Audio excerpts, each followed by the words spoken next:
Caracterizada por febres recorrentes, a malária é uma das infecções parasitárias que mais preocupa os seres humanos. Isso porque cerca de 2 bilhões de pessoas vivem em alguma condição de risco para essa infecção. Muito além da febre, a malária é importante porque ela possui uma alta letalidade, desencadeando principalmente a malária cerebral, levando os indivíduos a óbito. Quer entender um pouquinho mais sobre malária para o ensino superior? Então acompanhe a aula de hoje comigo, que é justamente sobre isso. Fala meu querido, fala minha querida, prazer, meu nome é Luiz. Para você que não me conhece, eu sou professor de biologia. Turma, na aula de hoje nós vamos abordar a malária, que é um dos temas que os estudantes possuem mais dificuldade e é um dos temas mais importantes dentro da parasitologia. Já adianto que é uma aula longa, não tem como abordar a malária em 5 minutos, mas eu prometo que se você acompanhar a aula do início ao fim, você não precisa ler nenhum material a mais, porque a aula de hoje é a mais completa que você vai encontrar aqui no YouTube. Então, sem mais enrolação, pega caderno e caneta e eu vou deixar esse slide em PDF para você baixar aqui na descrição de graça. Fechou? O slide já está na tela, vamos iniciar a nossa aula. Pessoal, quando eu falei no início da aula que a malária é uma das infecções mais importantes, eu não estou brincando. Acompanhe comigo que a letalidade da malária é de aproximadamente 600 mil mortes por ano, pessoal. Isso quer dizer que o indivíduo que contrai essa doença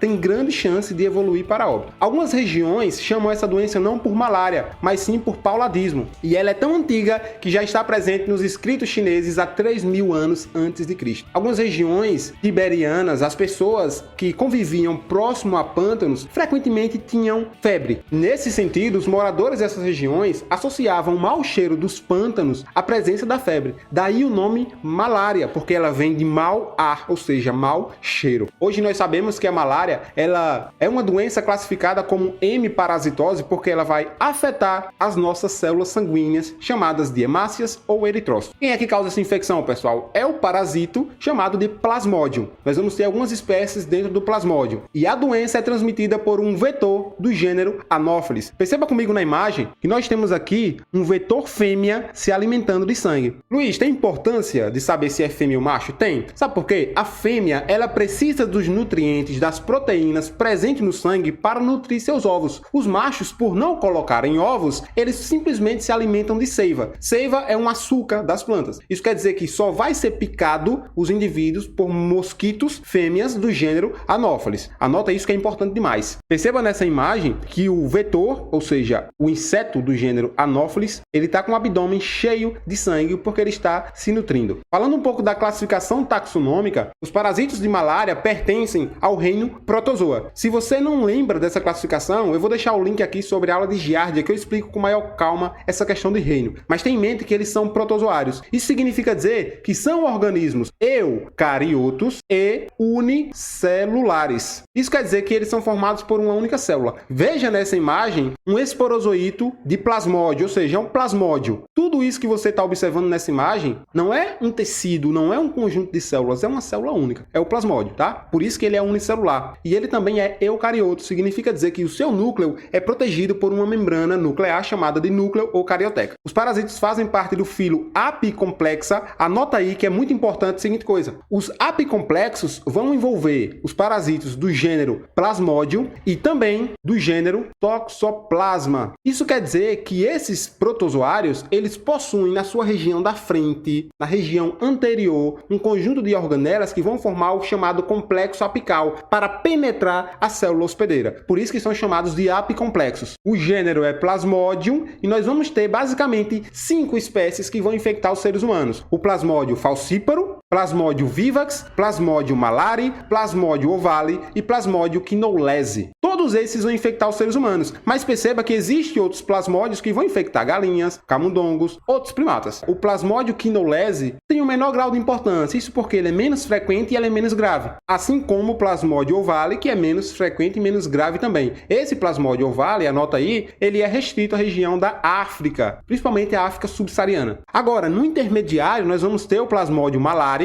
e os dois plasmódios que são mais graves são os Plasmodium vivax e o Plasmodium falciparum. Perceba que eu coloquei falciparum, vivax e malária de verde. Isso significa dizer que eles estão presentes no Brasil. No entanto, aqui no Brasil, os dois mais relevantes são os Plasmodium vivax e o Plasmodium falciparum. Nessa tabelinha didática você pode observar a gravidade dessas espécies, do menos para o mais grave. Agora, pessoal, nós vamos abordar as morfologias para então entrar no ciclo biológico. Isso porque, pessoal, o plasmódio plasmódio ele vai mudar de forma a depender do ambiente que ele se encontra.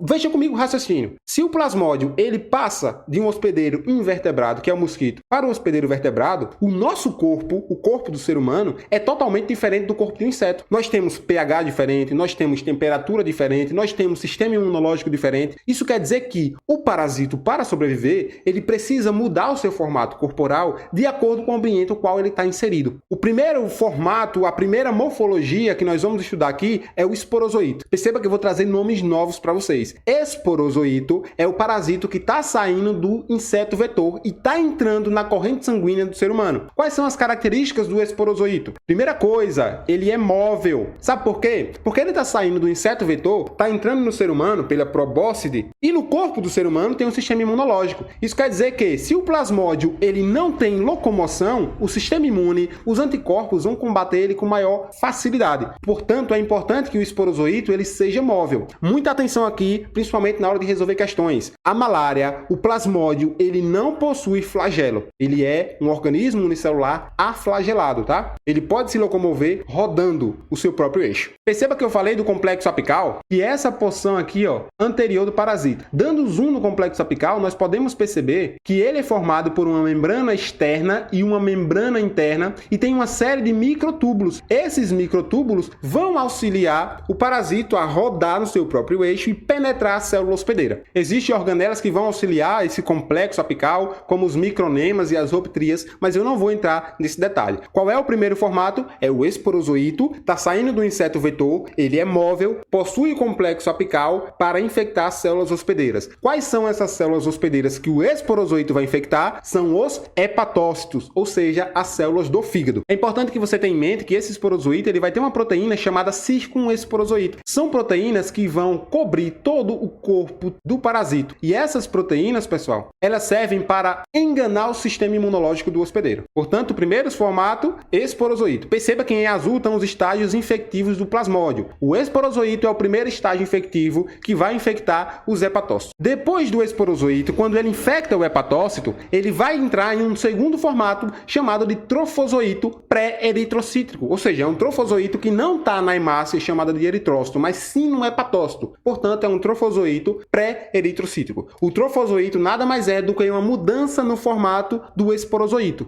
O que é que vai caracterizar esse trofozoito? Ele é arredondado, geralmente tem um formato de anel, a gente vai observar isso. Ele tem um tamanho maior e ele vai passar por uma reprodução assexuada do tipo esquizogonia. Preste atenção. Eu vou desenhar aqui na tela o hepatócito, tudo bem? Aqui está o hepatócito. O hepatócito é a célula do fígado, pessoal. Não vou colocar o núcleo do hepatócito. E nesse momento, o esporozoito, ele entrou dentro do hepatócito. Nesse momento, o esporozoito, pessoal, ele vai ter um formato circular. Aqui está o núcleo do esporozoito, no formato de anel. Ele é circular desse formato. Só que agora, esse esporozoito, ele vai passar por reprodução assexuada. Isso quer dizer que o núcleo, ele começa a se dividir. Se o núcleo, o DNA, está se dividindo, ele está se reproduzindo, sim ou não? Vai chegar um momento em que esse indivíduo vai ter vários, centenas, dezenas de núcleos. O que é que essa reprodução ela tem que não é muito comum? Perceba que essa reprodução, ela não está dividindo o citoplasma. Quando ocorre uma divisão de núcleos, em que esse citoplasma permanece o mesmo para todos os núcleos, essa reprodução é chamada de esquizogonia. No final, cada citoplasma vai ficar responsável por um núcleo. Isso quer dizer que cada núcleo vai tirar um pedacinho do citoplasma, ou seja, cada núcleo agora será individualizado com uma parte do citoplasma. Se a reprodução foi esquizogonia, quer dizer que cada indivíduo agora é chamado de esquizonte, tudo bem? Então a reprodução formou esquizontes. Agora, quando esse esquizonte, lembra que está dentro do hepatócito, quando ele sai do hepatócito e vai para a corrente sanguínea, esse esquizonte agora, ele é chamado de merozoito, porque ele saiu do hepatócito, mudou a sua forma e está na corrente sanguínea, um ambiente diferente, mudou o nome também. Tudo bem, gente? Isso quer dizer que o trofozoito, ele passa por reprodução assexuada, esquizogonia, formando dezenas, centenas de esquizontes em um tamanho aumentado. Na corrente sanguínea, esse esquizonte forma o merozoito. O merozoito, ele vai ter o formato mais redondo, dá para ver nessa imagem aqui, sai dos hepatócitos e vai infectar somente os eritrócitos. Eritrócitos é sinônimo de hemácia. Alguns materiais trazem reticulócitos, porque reticulócitos são eritrócitos jovens. Isso quer dizer que os merozoitos merozoítos eles vão ter preferência por hemácias mais jovens. Olha a observação que eu coloquei aí. Os esquizontes na corrente sanguínea são chamados de merozoítos. Tudo bem, gente? Esses merozoítos, agora na corrente sanguínea, vão infectar as hemácias e dentro da hemácia ele volta a ser trofozoíto. Então perceba que esse merozoíto agora volta a ser trofozoíto. Bote na sua mente que trofozoíto é o formato que está dentro de uma célula hospedeira, seja um hepatócito, seja uma hemácia. Só que como esse trofozoíto está dentro de uma hemácia, ele é chamado de trofozoíto eritrocítico, enquanto o trofozoíto que estava dentro do hepatócito era chamado de trofozoíto pré-eritrocítico. Esse trofozoíto, novamente, passa por um formato jovem e maduro, ou seja, vai passar pela reprodução chamada de esquizogonia, como eu acabei de explicar para vocês, forma-se esquizontes, sai das hemácias e quando sai das hemácias eles são chamados de merozoítos novamente. Só que alguns merozoítos vão se diferenciar em gametócitos. Isso quer dizer que a próxima forma morfológica é chamada de gametócito, porque alguns vão estar relacionados à reprodução. Quais são os gametócitos? São dois. São o megagametócito e o microgametócito. Megagametócito é o gametócito feminino e o microgametócito é o gametócito masculino. Perceba, pessoal, que o microgameta, ou seja, o gametócito masculino, ele será composto por 8 núcleos e cada núcleo vai desenvolver um flagelo. Ou seja, o microgameta, ele é um gameta que vai possuir 8 flagelos. Para quê? Para ajudar na locomoção. Mais para frente, cada núcleo será individualizado, ou seja, terá um citoplasma próprio, será uma célula própria e o flagelo vai nadando até fecundar o megagametócito. Mas isso vai acontecer no intestino do inseto, do Anopheles. Perceba que quando o microgameta ele fecunda um macrogameta, isso vai ser chamado de zigoto, então é mais uma forma morfológica do plasmódio, e depois esse zigoto se transforma em um oocineto. Esse oocineto já está no intestino do Anopheles, tem um formato vermiforme, ele é móvel e ele vai ser transformado em um formato de resistência chamado cisto, e depois esse cisto vai dar origem ao esporozoíto, o esporozoíto que vai infectar o ser humano. Então perceba que aqui estão todas as formas morfológicas do plasmódio. Quais são as formas mais importantes para nós? Os estágios infectivos. Primeiro, o esporozoíto, está em azul, que vai infectar o hepatócito. O merozoíto, que sai do hepatócito e vai infectar o eritrócito, que é a hemácia. E o oocineto, que é resultado da fecundação do megagametócito, do microgametócito, formando o oocineto, que vai estar no intestino do Anopheles. Aqui está a morfologia. A partir dessa morfologia, agora você vai compreender o ciclo biológico do plasmódio, ou seja, o ciclo biológico da malária. Antes de adentrar no ciclo biológico, vamos entender que essas morfologias participam do diagnóstico da malária. Ou seja, o microscopista ele vai observar essas morfologias e então definir a espécie de malária. As duas espécies que infectam os seres humanos no Brasil e que são mais relevantes, por isso que eu só trouxe essas duas, é o Plasmodium vivax e o Plasmodium falciparum. Tem o malária? Tem, mas é menos frequente no Brasil. Vamos aprender agora a morfologia dessas duas espécies para o diagnóstico. Tudo bem, gente? Primeiro, o Plasmodium vivax. Perceba que o Plasmodium vivax ele vai infectar principalmente reticulócitos. Reticulócitos são hemácias mais jovens. Olha essa imagem aqui. Nós temos o eritrócito, que é a hemácia para o Plasmodium vivax, e aqui o mesmo eritrócito para o Plasmodium falciparum. Perceba que o parasito em si, ele possui um formato circular e está dentro do eritrócito. Lembra da esquizogonia? Veja, nós temos o mesmo citoplasma e dentro desse citoplasma nós vamos ter vários núcleos. Para todas as espécies isso acontece. O mesmo citoplasma e dentro vários núcleos. Isso daqui é chamado de esquizonte. É o processo de esquizogonia. Por isso que o livro didático traz como trofozoíto jovem e trofozoíto maduro. Porque agora o esquizonte vai individualizar cada núcleo com sua parte do citoplasma. E esse formato aqui parece uma rosa vista de cima. Por isso também é chamado de rosácea. Alguns desses indivíduos vão se transformar em gameta. Olha o microgametócito, que é o masculino,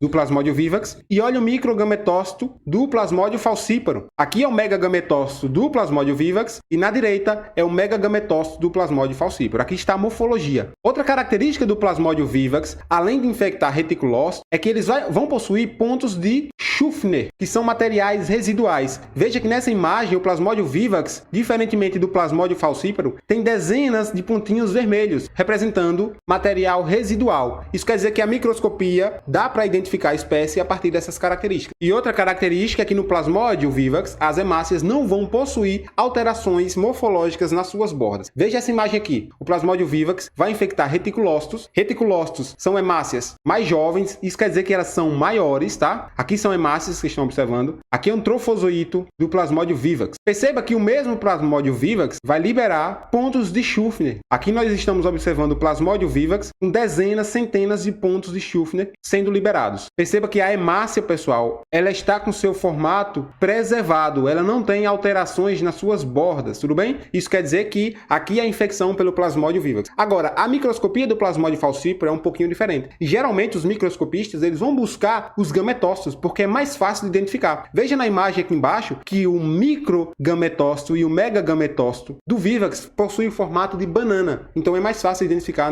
desse formato. Logo, o Plasmodium falciparum vai ter gametócitos em formato de meia-lua, em formato de banana, e possui uma elevada parasitemia com alguns trofozoítos na periferia da célula. Ou seja, veja que nessa imagem aqui, nós temos 2 trofozoítos no centro da hemácia e um trofozoíto na periferia. Também é uma característica do Plasmodium falciparum. Analisando essa microscopia, você pode observar o formato de banana do gametócito do Plasmodium falciparum e perceba que as hemácias, como eu estou mostrando nessa daqui, ó, as hemácias, ela possui seu formato alterado. Observe essa hemácia com 2 trofozoítos no interior e a borda da hemácia alterada. Olha essa hemácia aqui em cima também alterada. Olha essa aqui alterada. Ou seja, o microscopista vai observar hemácias alteradas e procurar principalmente gametócitos. Isso caracteriza a infecção pelo Plasmodium falciparum. Entendido a morfologia, entendido como os microscopistas funcionam, agora nós vamos entender o ciclo biológico da malária. Você tem noção que a malária ela é transmitida por um vetor. Ela é transmitida pelo inseto do gênero Anopheles. No Brasil, esse vetor ele é conhecido como pernilongo, mosquito prego ou carapanã, com cerca de 400 espécies. No entanto, 60 vão transmitir algum plasmódio para causar malária. Assim como o mosquito da dengue, a larva, ela precisa de meio aquoso. Atenção nas questões, porque na leishmaniose, por exemplo, o flebotomínio, que é o vetor da leishmaniose, a larva ela não precisa de água. Então aqui as questões elas vão confundir entre a larva do Anopheles, que causa a transmissão do plasmódio para desencadear a malária, com a larva do flebotomínio, que vai causar a transmissão da leishmania para desencadear a leishmaniose. O hábito é noturno, isso quer dizer que o indivíduo que vai sair à noite está mais suscetível a receber uma infecção, e o ciclo sexuado do plasmódio vai acontecer dentro do mosquito. Isso quer dizer que o mosquito é chamado de hospedeiro definitivo. Em outras palavras, o microgametócito e o megagametócito vão se fecundar para formar o zigoto dentro do inseto. Por isso ele é chamado de hospedeiro definitivo. No Brasil nós temos 3 espécies, sendo a principal o Anopheles darling, Anopheles aquasalis e o Anopheles cruzi com menor importância e relevância para nós. Tudo bem, pessoal? Vamos entrar agora no ciclo da malária. Aqui está o ciclo biológico da malária, o famoso ciclo e um dos menos compreendidos pelos estudantes, mas você vai entender tudo isso agora na aula de hoje. Vamos partir da infecção que está saindo do vetor, do mosquito, do Anopheles, para infectar o ser humano. Se você observar aqui em cima, o mosquito ele está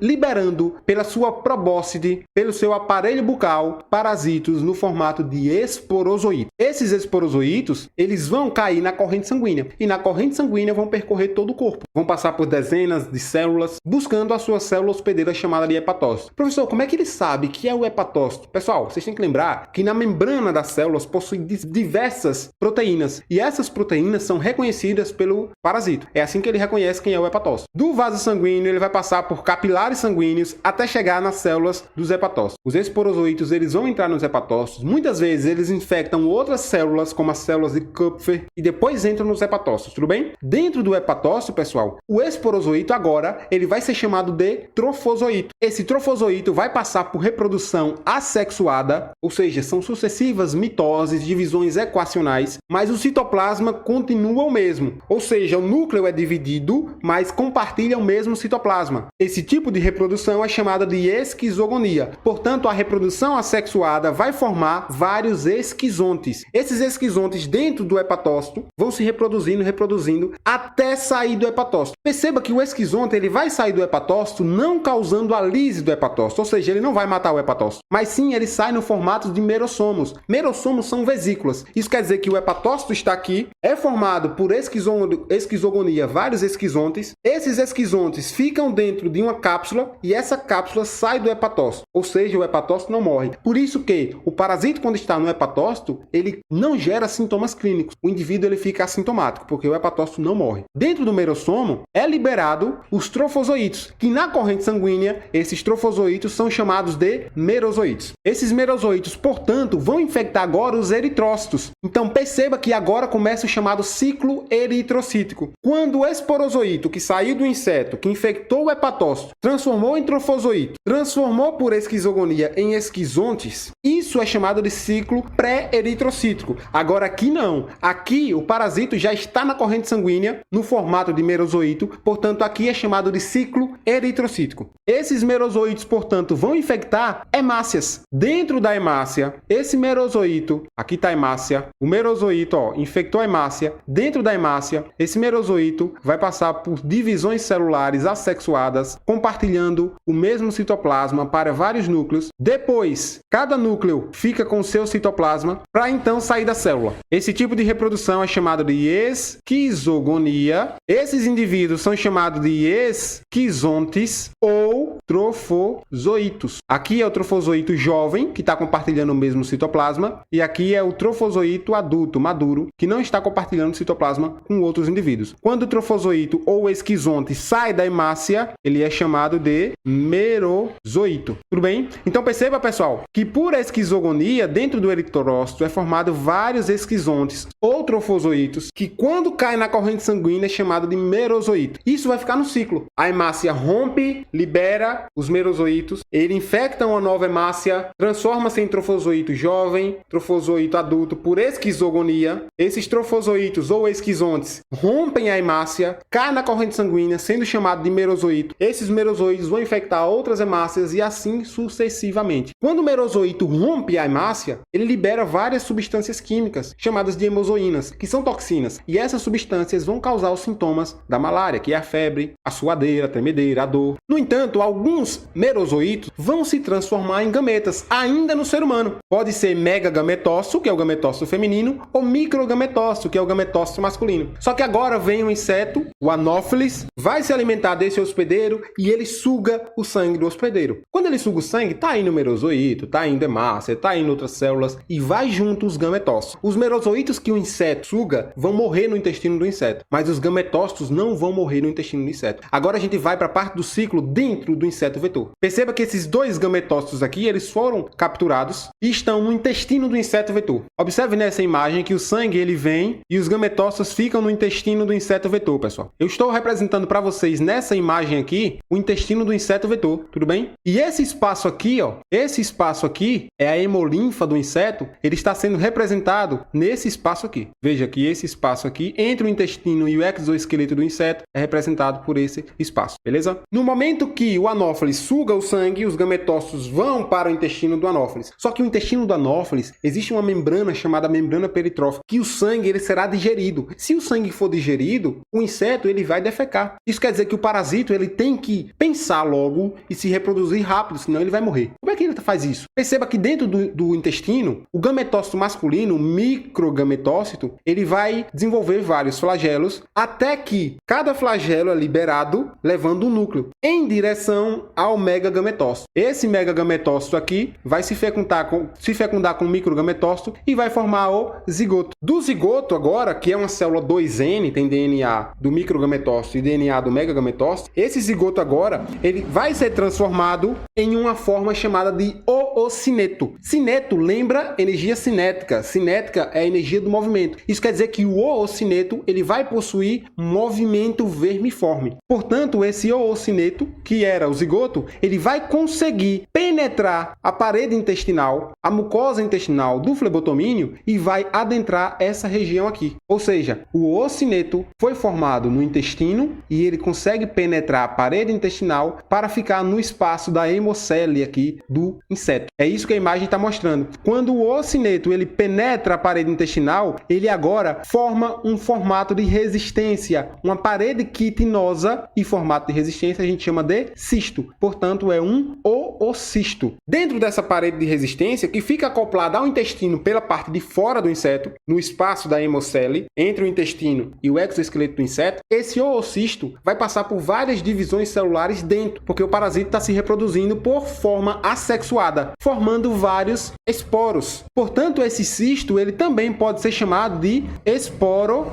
cisto, cisto de resistência, e esporo porque vai formar esporozoítos. Esses esporozoítos que estão sendo formados dentro do oocisto vão romper o oocisto e os esporozoítos vão sair. É isso que a imagem está mostrando para vocês aqui. Vários esporozoítos saindo em direção à faringe, em direção à glândula salivar, porque é através da região anterior da probóscide que o inseto vai infectar um novo hospedeiro. Os esporozoítos saem dessa região posterior aqui, migram para a região faringeal e agora eles conseguem ser passados para o próximo hospedeiro. Aqui está o ciclo básico, pessoal. Algo que você tem que colocar em mente é o seguinte: algumas formas de Plasmodium vivax e Plasmodium ovale vão ficar dentro dos hepatócitos e não vão sair dos hepatócitos, não vão ser transformados em merozoítos para continuar o ciclo biológico. Essas formas são chamadas de formas hipnozoítos. Hipno vem de sono. E zoítos são os esporozoítos, significa dizer que eles vão ficar adormecidos dentro dos hepatócitos. Qual a espécie que faz isso? Plasmodium vivax, Plasmodium ovale. O Plasmodium falciparum não tem esse formato de hipnozoíto. Tudo bem? Aqui embaixo estou mostrando para vocês o resuminho de tudo isso que eu acabei de narrar para vocês. E aqui você observa que são os estágios infectivos do plasmódio. O oocineto, ele é móvel. Olha o oocineto aqui. Foi formado depois da junção do microgametócito com o megagametócito. Esse oocineto, ele penetra a parede intestinal. Então, ele é infectivo. O esporozoíto, ele também é móvel. Ele está saindo da glândula salivar, está infectando a corrente sanguínea. E o merozoíto, ele é imóvel. Ele está saindo das hemácias infectadas. Ele saiu também do fígado e está na corrente sanguínea. Perceba que o esporozoíto, ele é móvel porque ele tem que infectar um hepatócito logo, senão ele vai morrer. O oocineto, ele é móvel porque ele tem que sair do intestino, porque senão o inseto vai defecar ele. E o merozoíto, ele é imóvel porque na corrente sanguínea, rapidamente ele vai encontrar um eritrócito, também chamado de reticulócito, que são hemácias mais jovens. Espero que você tenha compreendido o ciclo. Ele aparenta ser um ciclo complexo, mas com calma você vai entender. Volta ao vídeo, digere essa informação que eu tenho certeza que você vai entender. Olha que imagem bacana que eu vou mostrar para vocês. Lembra que o oocineto é o formato móvel, ele vai penetrar a parede intestinal para ficar na região da hemocele do inseto. Esse oocineto, que é móvel, vai ser chamado agora de oocisto ou esporocisto. Dentro do oocisto vai ter dezenas de milhares de esporozoítos. Por divisão assexuada vão formar esporozoítos. Olha que imagem bacana, pessoal. Estou mostrando para vocês essa região aqui, ó. É essa região que eu estou mostrando para vocês. Perceba que não é só um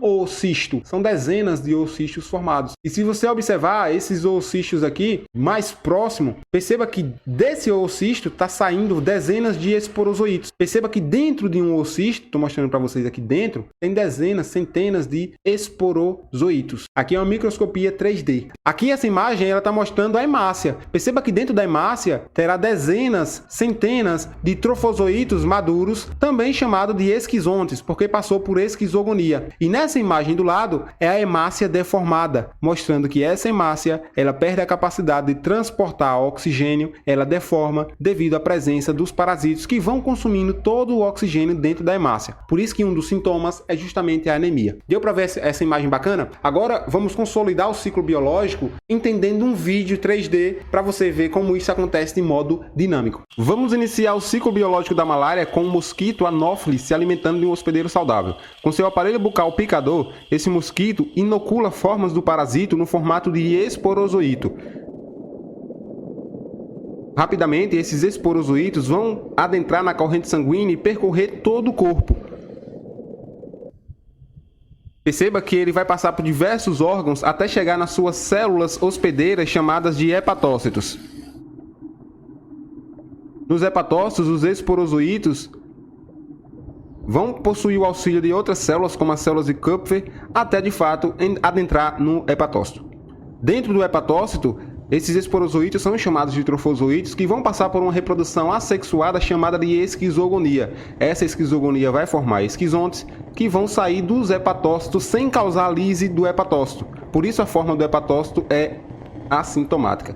Esses esquizontes na corrente sanguínea são chamadas de merozoítos, que vão infectar as células hospedeiras chamadas de eritrócitos. Agora começa o ciclo eritrocítrico. Pelo complexo apical, o merozoíto adentra no eritrócito e vai se alimentar de glicose do eritrócito e vai se alimentar também de oxigênio, deformando esse eritrócito e, portanto, o eritrócito perde a capacidade de transportar oxigênio, levando a um dos sintomas que é a anemia. Dentro do eritrócito, o merozoito agora se transforma em trofozoito, que por esquizogonia irá formar vários esquizontes, ou trofozoitos maduros. Quando o esquizonte sai do eritrócito, ele é chamado novamente de merozoito e reinicia o ciclo no eritrócito. Agora vamos dar origem ao ciclo no mosquito vetor, o Anopheles fêmea. Lembrando que a fêmea é a única que vai se alimentar de sangue porque ela precisa dos nutrientes do sangue para maturar seus ovos. Depois que passa pelo estômago, o sangue vai para o intestino do Anopheles. Perceba que no intestino do Anopheles tem várias hemácias e também merozoítos. Esses merozoítos serão digeridos. Na corrente sanguínea humana, alguns merozoítos irão se transformar em estágios sexuais, chamados de gametócitos. Perceba que agora está mostrando o intestino do Anopheles. Quando o Anopheles se alimenta, ele vai inocular merozoítos que serão digeridos, vai ingerir também eritrócitos e vai ingerir também as formas sexuadas, chamadas de gametócitos. Agora estamos observando o intestino do Anopheles. Perceba que as formas sexuadas femininas e masculinas são chamadas respectivamente de megagametócito e microgametócito. A forma masculina do microgametócito é flagelada e consegue fecundar o megagametócito, sendo transformado em zigoto. Rapidamente, esse zigoto é transformado em uma forma móvel chamada de oocineto. Esse oocineto precisa rapidamente sair do intestino do inseto, porque senão ele será digerido.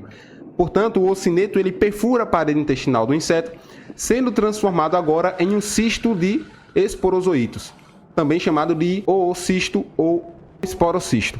Perceba que esses esporozoítos, por reprodução assexuada, irão romper o oocisto e irão migrar para a região anterior, onde está a glândula salivar do inseto.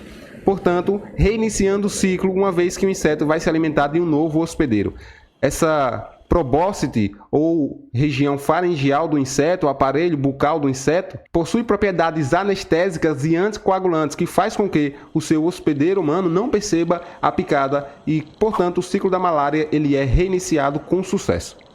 É um ciclo complexo, mas com a narração eu espero que você tenha entendido ele melhor. Tudo bem? Eu acho que por esse ciclo já vale o like aí no vídeo. Deixa o like aí, tamo junto. Agora, pessoal, vamos entrar na parte da patogenia. Como é que isso tudo vai desencadear o sintoma para nós? É preciso que você tenha em mente que apenas o ciclo eritrocítico, ou seja, dentro da hemácia, é responsável pela patogenia. O ciclo eritrocítico assexuado, chamado de esquizogonia. Tudo bem? Primeiro, o ciclo no hepatócito ele é assexuado. Por quê? Porque o hepatócito ele não é rompido. O parasito ele sai em vesículas chamadas imerossomos. Primeira coisa que vai acontecer na patogenia é a destruição dos eritrócitos, porque o eritrócito ele tá parasitado. Então o sistema imunológico vai identificar os eritrócitos parasitados e vai destruir. O que acontece é o seguinte: esses eritrócitos parasitados serão destruídos, mas também os eritrócitos não parasitados serão destruídos. Processo chamado de eritrofagocitose esplênica. Esses eritrócitos eles serão encaminhados para o baço para ser destruído lá. Então, peraí, se os eritrócitos parasitados serão destruídos, isso quando acontece uma resposta imune incorreta, e os eritrócitos não parasitados também serão destruídos, isso significa dizer que a quantidade de eritrócitos, a quantidade de hemácia irá diminuir nesse hospedeiro. Isso quer dizer que o hospedeiro vai desenvolver um quadro clínico chamado de anemia. Uma outra forma de patogenia dessa infecção é a toxicidade das citocinas pró-inflamatórias. Perceba que quando o parasito ele rompe, ele causa a lise da hemácia, esses merozoítos aqui, pessoal, eles vão liberar também hemozoínas. Isso quer dizer que os macrófagos, os neutrófilos principalmente, que são células imunológicas, elas serão direcionadas para esse local. Isso quer dizer que eles vão fagocitar esses parasitos. Só que esses macrófagos irão liberar citocinas pró-inflamatórias para atrair ainda mais a resposta imunológica. Citocinas como IL-1, IL-6, IL-8, TNF, todas essas citocinas vão fazer com que as células aqui do lado, ó, aqui está mostrando um endotélio, células endoteliais, ou seja, a corrente sanguínea, vão fazer com que essas células e as células imunológicas produzam óxido nítrico. Então perceba só, o parasito atraiu o sistema imunológico chegou, liberou várias proteínas pró-inflamatórias chamadas de citocinas. Essas citocinas vão fazer com que as células ao redor produzam óxido nítrico. Para quê? Para que esse óxido nítrico possa matar o parasito também. O que acontece é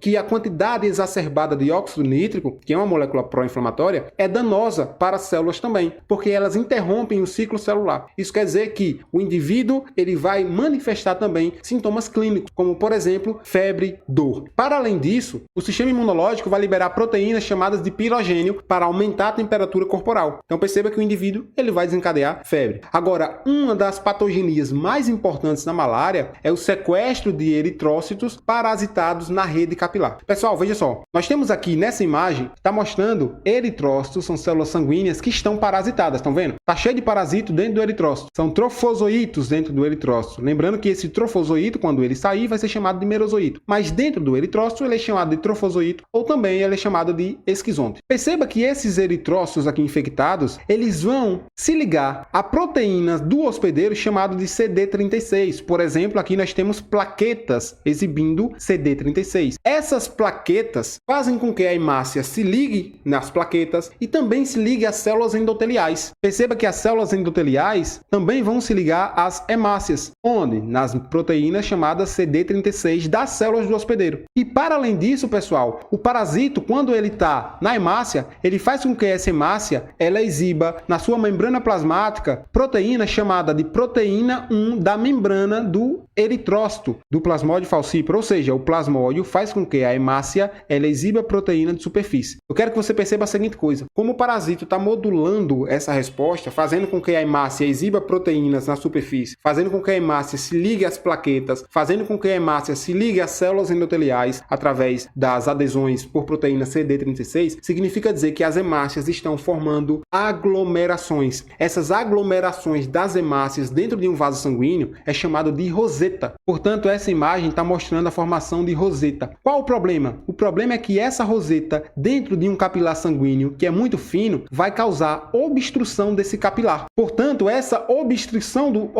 do capilar vai reduzir o fluxo de oxigênio. Se vai reduzir o fluxo de oxigênio, significa dizer que o corpo dessa pessoa não vai ter oxigênio suficiente para causar respiração celular para produzir ATP. Isso quer dizer que o corpo vai optar pela fermentação para produzir ATP. E você sabe que a fermentação ela produz ATP em pouca quantidade, mas também vai gerar ácido lático. Ou seja, o metabolismo anaeróbico, que é sem oxigênio, vai levar à acidose lática. Para além disso, como o vaso sanguíneo está obstruído por rosetas devido a essa modulação de moléculas de adesão, ela vai fazer com que o líquido intersticial ele extravase, porque o vaso sanguíneo obstruído ele pode inchar e o líquido que está ao redor do vaso sanguíneo vai extravasar para os tecidos. Isso é um problema principalmente nos alvéolos pulmonares, causando também sintomas de respiração. Portanto, esse sequestro de eritrócitos nos capilares, por que esse sequestro? Porque eles estão se ligando nos capilares e não estão saindo dos capilares porque formaram rosetas. Esse sequestro, ele ocorre principalmente porque o parasito ele quer fugir do baço, ele não quer ir para o baço, por isso que ele fica preso nos capilares sanguíneos. E o que é que vai desencadear? Desconforto respiratório, devido ao extravasamento do líquido intersticial, insuficiência renal, porque vai acometer também o glomérulo renal lá nos néfrons, ou seja, vai dificultar a filtração renal, e também no cérebro vai causar a malária cerebral, devido ao plasmódio falciparum. Tudo isso gera a malária grave. Espero que essa patogenia tenha ficado evidente para você. Leia esse textozinho que está mostrando aqui, que ele está explicando tudo isso que eu acabei de falar para vocês. Agora vamos falar da sintomatologia da malária. Uma coisa que você tem que ter em mente é a seguinte coisa: a febre irregular é o principal sintoma. E ela é cotidiana, tá, pessoal? Então tem febre hoje, aí vai ter uma febre daqui a 2 dias, e assim sucessivamente. O indivíduo que está com essa condição pode ser a malária. E por que que isso está acontecendo? Porque o parasita ele está rompendo as hemácias, e quando rompe a hemácia, tem esses sintomas clínicos,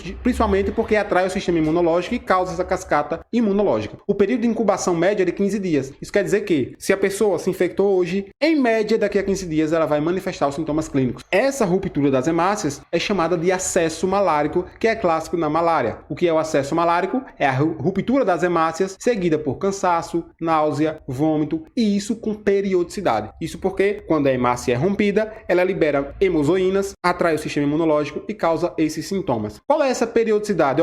Em 1 hora, mais ou menos, o indivíduo ele fica com sudorese intensa, ele fica suando demais. Por 2 e 6 horas, ele fica com febre de 40 graus ou acima de 40 graus. Isso porque foi a ruptura das hemácias. E depois, há o desaparecimento dos sintomas e volta a sudorese. Então, o paciente que está suando com febre de 40 graus e depois desaparece como se tivesse nada acontecido, esse paciente está com o sintoma clássico da malária. malária. Uma coisa que é muito utilizada para identificar a malária é a seguinte questão: o Plasmodium falciparum, ele vai desenvolver esse acesso malárico, ou seja, esses sintomas frequentes, a cada 36, a cada 48 horas. Isso é chamado de febre terçã maligna. Por que maligna? Porque está sendo causada pelo Plasmodium falciparum, que ele vai causar a formação de rosetas e obstrução dos vasos capilares. Agora, para o Plasmodium vivax, a cada 40 e 48 horas, esses sintomas acontecem, ou seja, o acesso malárico. Portanto, é chamado de febre terçã benigna. Já para o Plasmodium malariae, a cada 72 horas, esses sintomas acontecem e é chamado de febre quartã. Bota na sua mente a seguinte questão: a malária não complicada, ela é comum para todas as espécies que causam malária. E a malária não complicada, ela é responsável pela febre, cansaço, náusea, tudo isso pela ruptura das hemácias. No exame físico, o indivíduo está com palidez e está com baço palpável. Por que ele está com baço palpável? Porque ele está altamente parasitado e isso causa uma resposta imunológica, tudo bem? Agora é importante ter em mente o diagnóstico diferencial. Sintomas como palidez e baço, ou seja, esplenomegalia, ele é muito comum também na leishmaniose visceral, então é preciso ter atenção em relação a isso. E lembre-se uma coisa: a malária reincidente ocorre após o despertar de hipnozoitos no fígado, devido ao Plasmodium vivax e o Plasmodium ovale. Lembra que o Plasmodium vivax e ovale no ciclo biológico, ele pode ficar adormecido em hipnose no fígado, nos hepatócitos. Eles são chamados de hipnozoitos. Isso quer dizer que depois de 2 anos da infecção, por algum motivo, esses hipnozoitos, eles podem sair do hepatócito e iniciar um ciclo biológico. Agora imagine, como é que você, depois de 2 anos, vai suspeitar de malária? Um indivíduo que se infectou na floresta amazônica, por exemplo, depois de 2 anos, ele já pode estar em qualquer país e ele não vai suspeitar desse tipo de infecção. Daí a importância e a relevância da malária, e por isso que ela é muito letal. Vamos falar agora da malária grave, que é causada pelo Plasmodium falciparum. Ela é grave porque, principalmente, ela pode desenvolver a malária cerebral, devido à obstrução capilar. Sintomas da malária cerebral: cefaleia, ou seja, dor de cabeça, hipertermia, o indivíduo está com muita febre, como a gente viu, porque principalmente pelo aumento de pirogênios, são proteínas para aumentar a febre, vômito, sonolência e principalmente em crianças é comum coma e convulsões. A malária cerebral, ela é mais letal em crianças, porque o sistema imunológico ainda está em formação. Quando o indivíduo ele está no feto ainda, ou ele é recém-nascido, ele recebe a proteção da mãe, os anticorpos da mãe. No entanto, as crianças, principalmente a partir do 5º ano de vida, ela não mais é amamentada e, portanto, o sistema imune ainda está em formação. Por isso que as crianças são mais acometidas. No pulmão é formado o edema pulmonar. Tem a hiperventilação, a febre e a redução da pressão de oxigênio. Lembre-se que no pulmão,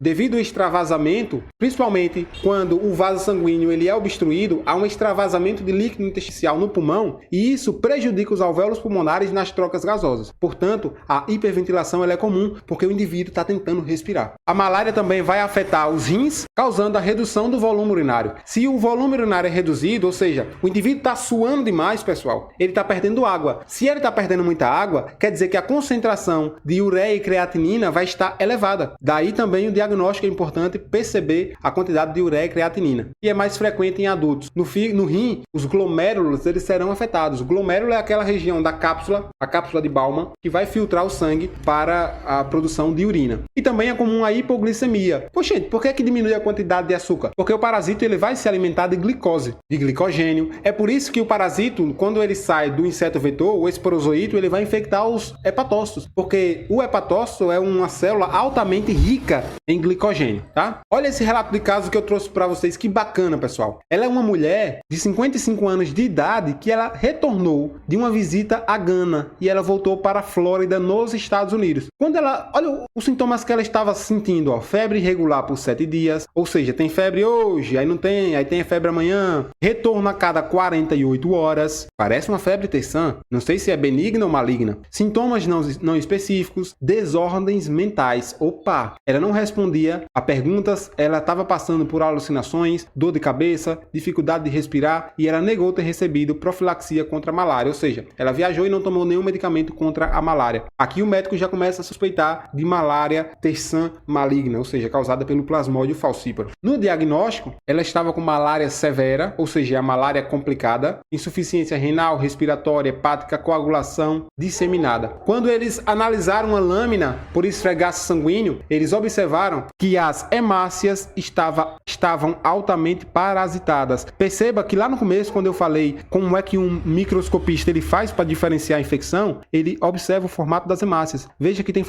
hemácias no formato triangular, ou seja, é um indicativo que é plasmódio falcíparo também. E ele procura por gametócitos. Aqui, ó, perceba que nessa região aparenta ser um gametócito. Dentro das hemácias está cheio de trofozoítos. Professor, e essa célula grandona aqui no meio? Pessoal, aqui é uma célula imunológica chamada de neutrófilo. Por que eu sei que é um neutrófilo? Porque ela tem um núcleo trilobular. Neutrófilos são células imunológicas que frequentemente são as primeiras células que chegam no local da infecção. Então perceba que essa mulher aqui, ela está infectada com plasmódio falcíparo devido a essa análise da microscopia aqui confirmar que é o plasmódio falcíparo associado aos sintomas que os médicos conseguiram diagnosticar nesse exame dessa mulher. Ela foi medicada e ela foi curada. Se você quiser mais informação sobre esse relato de caso, ele é um relato recente de Rodrigues do ano de 2020. Eu vou deixar o link aí na descrição. Observe como a malária cerebral, ela obstrui os vasos sanguíneos. Veja, nós temos aqui, ó, um vaso sanguíneo e dentro do vaso sanguíneo está cheio de hemácias e dentro dessas hemácias está cheio de parasita, cheio de trofozoíto e cheio de esquizonte. Se eu der o zoom para vocês aqui, ó, aqui é um vaso sanguíneo, pessoal. É o vaso sanguíneo, ó, cheio de parasitos, cheio de hemácia parasitada, ou seja, no formato de esquizonte e também no formato de trofozoíto. Uma coisa que você tem que ter em mente é o seguinte: o plasmódio falcíparo, ele que causa a malária cerebral, mas esse artigo ele vem trazer a questão do plasmódio vivax também poder desenvolver isso daqui. É o que ele mostra para nós, ó. Crianças severamente doentes na Papua Nova Guiné, misturada a infecção com plasmódio falcíparo e plasmódio vivax, estão mais intimamente ligadas a desenvolver malária cerebral e morrer do que aquela somente com plasmódio falcíparo sozinho, possivelmente refletindo o sequestro de eritrócitos por plasmódio vivax. Ou seja, o plasmódio vivax, ele também pode desencadear esse sequestro, principalmente se ele estiver junto do plasmódio falcíparo. Mas, para sua prova, coloca somente o plasmódio falcíparo. Veja que nessa imagem aqui, em B, estou mostrando para vocês um vaso sanguíneo que ele não está infectado, ele está limpo. Mas aqui em A, o vaso sanguíneo altamente infectado. Qual o problema? O problema é quando os parasitos obstruem esse vaso sanguíneo, desencadeando os sintomas clássicos da malária complicada, como, por exemplo, a malária cerebral, que é isso que eu venho trazer para vocês. Finalizado a questão da sintomatologia da malária, vamos falar da imunologia da malária. Geralmente o pessoal tem muita dúvida aqui na imunologia, o pessoal foge da imunologia, mas eu prometo que eu vou explicar de um jeito mais breve possível para vocês, tudo bem? Uma coisa que você tem que ter em mente é que algumas pessoas, elas são naturalmente resistentes à malária. A gente chama isso de resistência inata. Primeira coisa, pessoas que não têm nas suas hemácias o antígeno chamado de Duff. Veja, aqui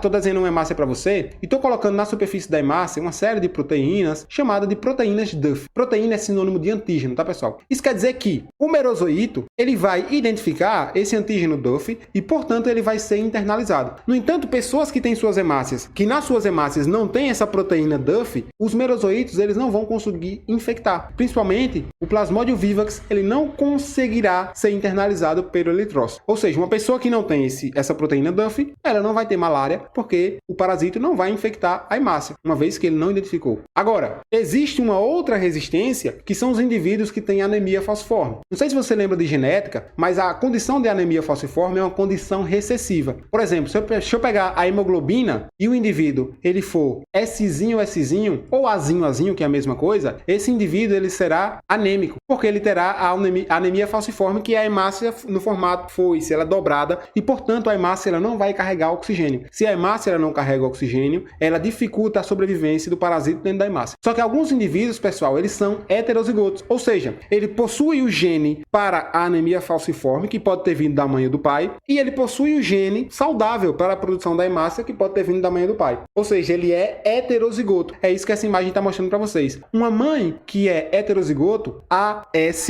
e o pai que é heterozigoto, também AS, lembrando, poderia ser Azão, Azinho, mas aqui estamos chamando de A e S, tá? Eles podem cruzar e ter 4 tipos de filho. O primeiro é o seguinte: o filho Azão, ele não vai ter a doença. Isso quer dizer que esse filho ele vai ter a hemácia normal. No entanto, esse indivíduo ele é suscetível à infecção da malária. Tudo bem? Porque a hemácia está normal. No outro oposto, os pais heterozigotos, cada um pode mandar um S e o outro S também. O indivíduo que for SS, ele vai ter a hemácia no formato de foice. Portanto, esse indivíduo ele vai ser imune à malária. Porém, a hemácia está no formato de foice e esse indivíduo não vai conseguir respirar bem, ou seja, ele vai evoluir para óbito. Agora, os indivíduos heterozigotos, eles terão um traço saudável, o A, e um traço da anemia falciforme, o S. Isso quer dizer que a hemácia, ela terá o formato normal. Como essa hemácia tem o formato normal, ele vai conseguir respirar respirar normalmente. No entanto, quando o parasito de malária, tá aqui o plasmódio, no formato de merozoito, ele infectar esse indivíduo que tem o traço da anemia falciforme, o que vai acontecer é que essa hemácia, ela vai agora evoluir para uma torção. E, portanto, o sistema imune vai reconhecer essa hemácia. É isso que eu estou mostrando nessa imagem para vocês aqui. Perceba que o parasito, ele infectou uma hemácia. Essa hemácia, esse indivíduo aqui, ele é homozigoto, ele não tem a doença. O parasito vai se desenvolver normalmente por esquizogonia dentro do eritrócito, vai romper o eritrócito, vai infectar outras hemácias. Esse indivíduo aqui pode morrer de malária. Agora, o indivíduo heterozigoto, ele somente tem o traço para anemia falciforme, ou seja, as hemácias são normais. Quando o parasito ele infecta essa hemácia normal, essa hemácia ela dobra. Por que ela dobra? Porque há uma polimerização da hemoglobina. O plasmódio ele consome oxigênio, então a hemoglobina ela torce, ela dobra. Essa torção atrai células imunológicas que vão matar a hemácia e vão matar o parasito que está dentro dela. Ou seja, indivíduos heterozigotos têm a hemácia normal, mas quando é infectado com plasmódio, somente essas hemácias infectadas e o plasmódio serão mortos. Portanto, esses indivíduos irão resistir à malária, porque terão hemácias que não serão parasitadas. Tudo bem, pessoal? E para finalizar, os indivíduos que são naturalmente resistentes à malária são os indivíduos com talassemia, ou seja, é uma deficiência no RNA mensageiro que vai produzir a hemoglobina beta. A gente sabe que dentro da hemácia nós vamos ter duas hemoglobinas alfa e duas beta. As duas betas, o RNA mensageiro não passará por um processo chamado de splicing, que é um processamento, e esse RNA vai desencadear a hemoglobina beta danificada. Isso quer dizer que a hemácia ela vai ter hemoglobina danificada. Quando o parasito entrar na hemácia para consumir o oxigênio e consumir o açúcar da hemácia, ele vai morrer. Então, os indivíduos que têm talassemia, eles também são naturalmente resistentes à malária. Aqui estão os 3 casos de resistência à malária. Agora aqui, pessoal, nós vamos abordar a resposta imunológica na malária. Nós temos a imunologia inata e adaptativa. A primeira coisa é o seguinte: quando a hemácia ela está com um parasito e o parasito se reproduz e libera, ela vai liberar microvesículas, vai liberar hemozoína e vai liberar os próprios merozoítos, que têm proteínas circunesporozoíto. Essas proteínas serão atraídas pelo sistema imunológico, como por exemplo, células dendríticas, macrófagos. Como é que o sistema imunológico reconhece? Ele vai ler, pessoal, essas proteínas, eles vão ler os antígenos, eles vão ler os parasitos através de receptores do tipo TOL, ou seja, TLR. Aqui, eu estou desenhando para vocês esses receptores aqui, ó. Esses receptores vão reconhecer as hemozoínas do parasito, vão reconhecer o DNA do parasito e, portanto, a célula imune ela vai fagocitar o parasito. Quando a célula dendrítica fagocita o parasito ou o macrófago fagocita o parasito, eles vão liberar, as células imunológicas vão liberar citocinas, como por exemplo interleucina 12. Essa interleucina 12, por exemplo, vai atuar agora em células chamadas células natural killer. Essas células natural killer vão liberar outras proteínas imunológicas como interferon gama, que voltam a atuar nas células dendríticas e nos macrófagos, fazendo com que essas células dendríticas e macrófagos que estão com os parasitos internalizados possam produzir óxido nítrico, e esse óxido nítrico vai matar os parasitos dentro dessas células imunológicas. Essa é a resposta imune inata. No entanto, a resposta imune adaptativa é aquela em que há a participação de linfócitos, e esses linfócitos podem ser os linfócitos T e os linfócitos B. O que acontece nos linfócitos T é a seguinte questão: a imunidade inata, as células inatas, vão ativar os linfócitos T virgens, ou seja, apresentando partes desses parasitos aos linfócitos T virgens. Esses linfócitos, por sua vez, vão se diferenciar em células chamadas de células TH1 ou T helper 1. Esses T virgens, pessoal, são células TCD4, tá? Essas células TH1 vão apresentar partes do parasito a linfócitos B, e esses linfócitos B, por sua vez, vão produzir anticorpos. Esses anticorpos vão proteger o hospedeiro, os anticorpos também vão proteger os recém-nascidos. É assim que a nossa resposta imune ela trabalha para combater os parasitos do plasmódio. Tudo bem? Agora, quando é que o parasito ele sobrevive ao sistema imunológico? Veja só, esses anticorpos que foram produzidos, eles podem marcar o parasito, fazendo com que outras células imunológicas possam fagocitar esse parasito, ou fazendo com que as proteínas do sistema complemento possam romper esse parasito, causando a lise e matando o parasito. Por isso é importante que o parasito fuja dos anticorpos. O que é que ele faz então? O parasito, pessoal, ele vai trocar sua roupa toda hora, ou seja, ele troca suas VSPs, são proteínas variantes de superfície. Isso quer dizer que o anticorpo chega para combater o parasito, mas quando o anticorpo vai se ligar, esse parasito já mudou a sua roupa. Então esse anticorpo não vai se ligar ao parasito. Aí o corpo produz anticorpo contra essa roupa preta desse mouse aqui. Só que quando o anticorpo chega contra essa roupa preta, vamos imaginar que esse mouse, que é o parasito, ele já mudou de cor, ele já está azul. Isso quer dizer que o sistema imunológico toda hora fica produzindo anticorpo contra o parasito, mas o parasito ele muda sua roupa, ele muda suas proteínas de superfície, fazendo com que o sistema imunológico nunca possa reconhecer o parasito no formato atual que ele está. E é por isso, pessoal, que a produção de vacina contra a malária, ela é dificultada, porque a produção de vacina, ela exige justamente que o corpo produza anticorpo contra um determinado antígeno que está dentro da vacina. Mas você faz um antígeno contra a malária, contra o plasmódio, contra o merozoíto, mas quando o indivíduo produzir um anticorpo, esse anticorpo não vai ser mais eficaz contra o parasito, porque ele já mudou dentro de antígeno de superfície. Daí a dificuldade de produzir vacina contra a malária. Como é que a gente faz para tratar isso daqui? Olha, um médico brasileiro, lá na década de 50, o Mário Pinotti, ele produziu o chamado método Pinotti, que era o seguinte: eles pegaram cloroquina, que é o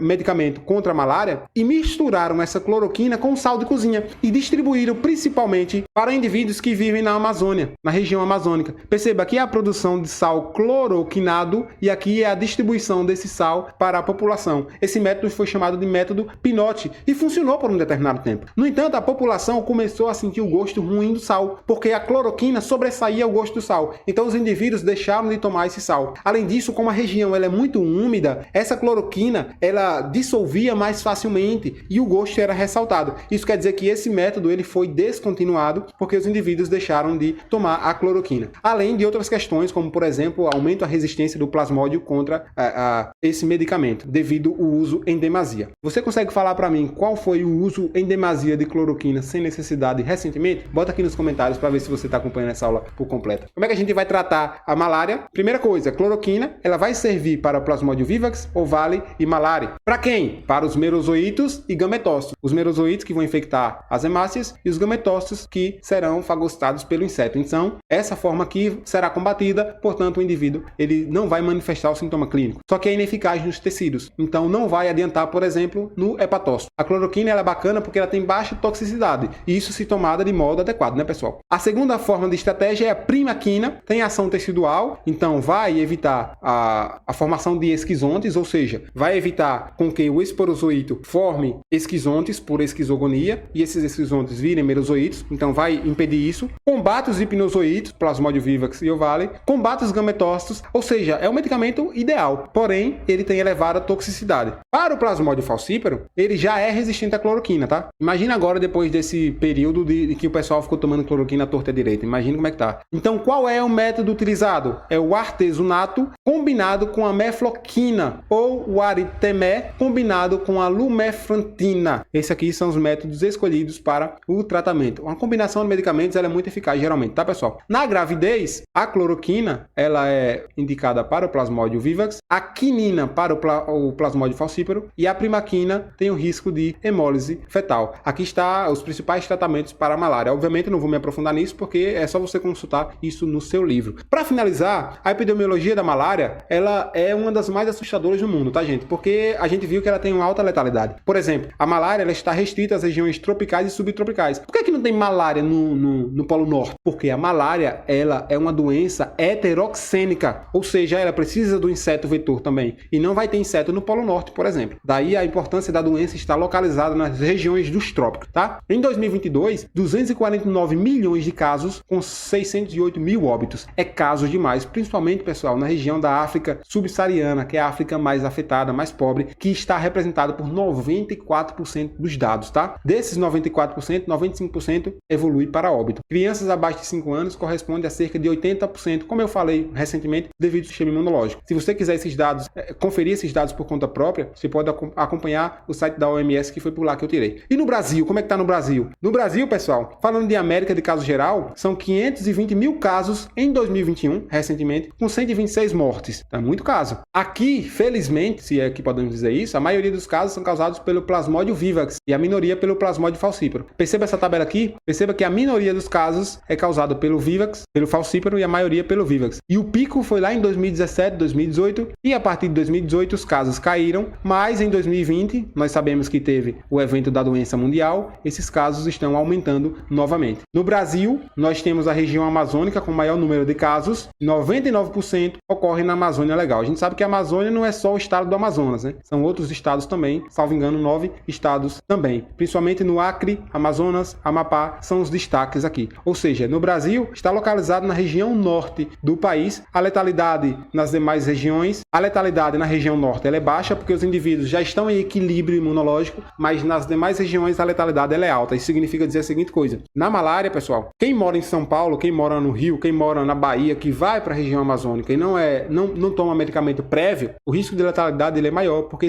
o seu corpo nunca teve contato com esse parasita. A letalidade ela é 104 vezes maior, segundo o site do Ministério da Saúde no Brasil. Em 2021 nós tivemos 49 óbitos e a maioria viajante. Por que a maioria dos viajantes? Isso o seu professor vai cobrar. A maioria dos viajantes, pessoal, porque o indivíduo ele viaja, ele contrai a malária e ele volta para sua região de origem. Só que o período de incubação são de 15 dias. Daqui que ele desconfie que é malária, ele já pode ter evoluído para óbito. O centro de saúde lá da região norte, o pessoal já está acostumado. Nas demais regiões do Brasil não estão acostumados. Por isso que no relato de caso, o médico perguntou à mulher se ela tinha viajado para alguma região endêmica da malária. E ela ressaltou que tinha viajado para a África, por exemplo, tá? Então, indivíduos que vão viajar, vou visitar uma região endêmica, é importante tomar o medicamento antes. Indivíduos que vão em missões diplomáticas, pesquisadores, é importante tomar o medicamento antes, tá? A malária, infelizmente, ela também é relacionada com a pobreza, principalmente de rural, de garimpeiros e índios. Isso porque são as pessoas que são mais desprovidas de conhecimento, desprovidas de técnicas para evitar a infecção. Como é que a gente faz para evitar a malária, ou seja, para profilaxia, para finalizar nossa aula de hoje? A malária, a profilaxia é dividida em medidas coletivas e medidas individuais. Por exemplo, uma medida individual é utilizar repelente, é evitar o contato com o mosquito, é utilizar mosquiteiro, faz com que o mosquito não te pique, principalmente à noite, já que o mosquito tem hábito noturno. Isso é uma medida individual. Há uma dúvida sobre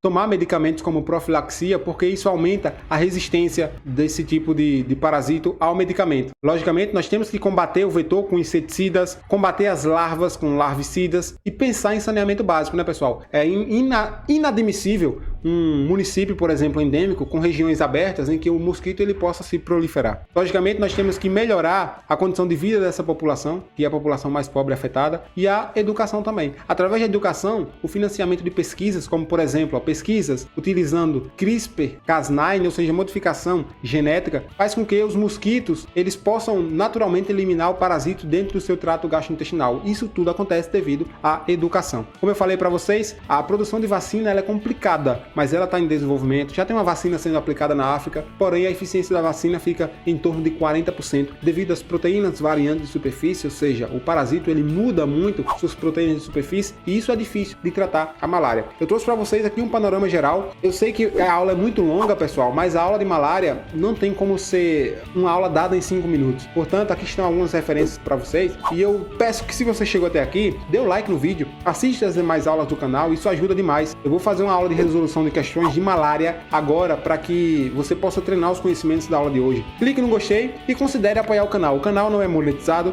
e se fosse monetizado, a monetização é bem pequenininha para conteúdo educacional. Então eu te peço que faça uma contribuição se você achar que isso é necessário. No mais, meu muito obrigado por você ter chegado até aqui. Eu acho que 5%, 2% chega até o final da aula e você é um vencedor. Eu desejo boa sorte no seu concurso, eu desejo boa sorte na sua vida universitária, eu desejo boa sorte na sua vida profissional. Eu sou o Luiz, foi um prazer, eu sou mestre em biologia parasitária. Desculpe pelo tempo perdido, mas seu like já está de bom tamanho. Um abraço e tchau, tchau.